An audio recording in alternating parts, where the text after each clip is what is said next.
तेजस्वी यादव अब बिहार के deputy CM हैं। नीतीश कुमार के साथ सरकार चला रहे हैं, उनकी पार्टी सत्ता में आ गई। नीतीश कुमार ने एनडीए से जब बाहर होने का फैसला किया तो बिहार में महागठबंधन की सरकार बन गई। आप कहेंगे इसमें नई बात क्या है? आप कहेंगे कि तेजस्वी अगर डिप्टी सीएम बन गए तो अब वह उस भूमिका में है और काम कर रहे हैं, लेकिन खुद तेजस्वी यादव को यह लगता है कि वो अभी तक अपने पूरी रॉ में नहीं है, या जो तरीका होना चाहिए शासन का वो अब तक अपना नहीं पाए हैं तेजस्वी यादव। ऐसा इसलिए कि तेजस्वी यादव ने अब से थोड़ी देर पहले अपने सोशल मीडिया प्रोफाइल पर एक पोस्ट शेयर किया है। तेजस्वी यादव ने अपनी तस्वीर के साथ जो बातें लिखी हैं, दरअसल वो बेहद खास हैं। तेजस्वी यादव के इस पोस्ट को ध्यान से देखिए। तेजस्वी यादव ने इसमें लिखा है कि कोई बीज जब जमीन के अंदर होता है, जब वो पौधे का रूप नहीं लेता है, तो उसको खामोशी में रहना पड़ता है, उसको अंधेरे में रहना पड़ता है, और उस वक्त उसकी कोई पहचान नहीं होती है। मतलब जमीन के अंदर जब तक बीज पड़ा होता है उसकी कोई पहचान नहीं होती है। और इस पूरी प्रक्रिया से जब वो अंकुरित होकर के बाहर निकलता है तो एक पौधा सामने होता है और उसके बाद वो बड़ा पेड़ बनता है, वृक्ष बनता है या पौध बनता है। मतलब यह कि तेजस्वी यादव अभी जिस अवस्था में है सरकार के, जिस पोजीशन में या जिस सिचुएशन में वो काम कर रहे हैं, वो उसकी तरफ शायद इशारा कर रहे हैं। हम ऐसा इसलिए कर रहे हैं क्योंकि तेजस्वी यादव ने हर वक्त बिहार में नीतीश कुमार के एजेंडे वाली सरकार से अलग एजेंडे पर चर्चा की।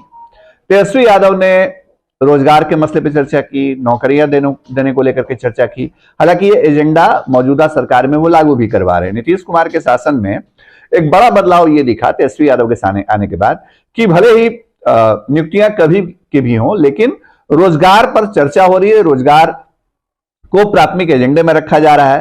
अब 7 निश्चय की चर्चा कम होती है, रोजगार की चर्चा ज्यादा होती है। तो नीतीश कुमार का एजेंडा थोड़ा पीछे दिखता है और तेजस्वी यादव का या आरजेडी का एजेंडा आगे दिखता है। लेकिन तेजस्वी शायद इस पोस्ट के जरिए यह बताने की कोशिश कर रहे हैं कि अभी भी वो एक बीज की भूमिका में है, जो जमीन के अंदर है, जो अभी खामोश है, जिसकी अभी कोई पहचान नहीं है, जिसके लिए अभी अंधेरा ही अंधेरा है।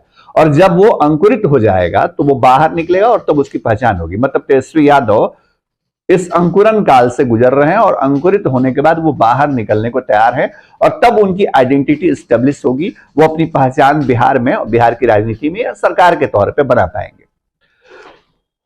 ऐसा नहीं है कि तेजस्वी यादव इस तरह के पोस्ट पहले नहीं करते रहे हैं, पहले भी उन्होंने किया है, लेकिन आज का ये पोस्ट थोड़ा इशारा कर रहा है कि तेजस्वी के मन में बहुत सारी चीजें चल रही हैं।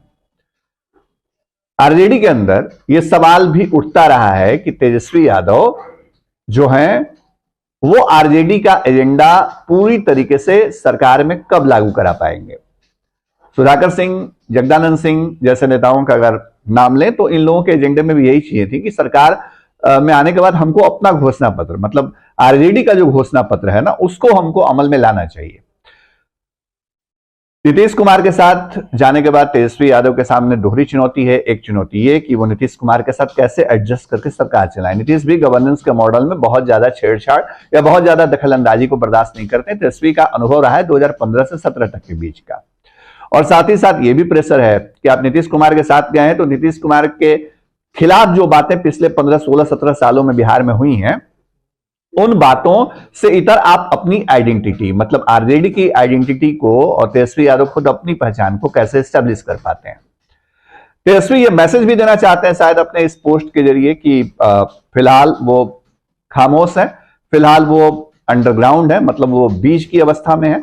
और अंकुरन जो है जब होगा, जब पौध बाहर निकलेगी तो बहुत सारी चीजें साफ होंगी, उनका अस्तित्व भी दिखेगा, उनकी पहचान भी दिखेगी। बीज की कोई पहचान नहीं होती, हालांकि कारक वही होता है, जमीन के अंदर वही अंकुरित होता है तो बाहर पौध निकलती है। लेकिन वो अवस्था अभी तेजस्वी यादव के लिए शायद नहीं आई है।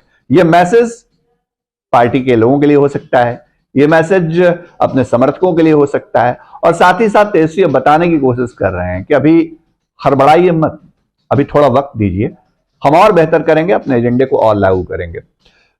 इसके अलावा तेजस्वी खुद बता सकते हैं कि उन्होंने इस मैसेज के जरिए क्या संदेश देने की, मतलब इस बात के जरिए, इस पोस्ट के जरिए क्या मैसेज देने की कोशिश की है।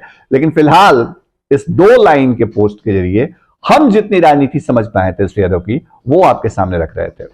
तमाम खबरें, तमाम अपडेट आपको फर्स्ट बिहार पर हम लाकर इसी तरह दिखाते रहते हैं। सियासत के अंदर की अगर कोई खबर जाननी हो तो फर्स्ट बिहार की खबर के साथ जरूर बने रहिएगा। हमारी खबर अगर अच्छी लगी हो तो इसे जरूर शेयर करें, कमेंट करें, रिप्लाई करें। आपके कमेंट का हमको इंतजार रहता है। नमस्कार।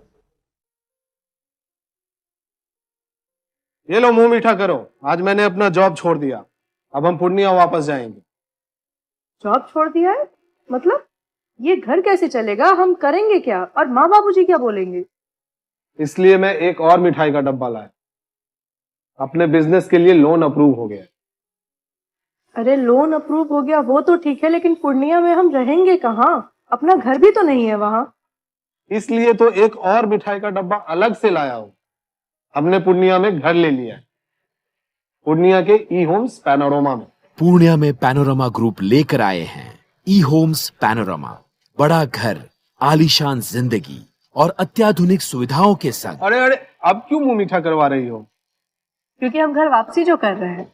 घर वापसी की खुशी पूर्णिया में ई होम्स पैनोरमा के संग। ई Homes Panorama, luxurious lifestyle redefined.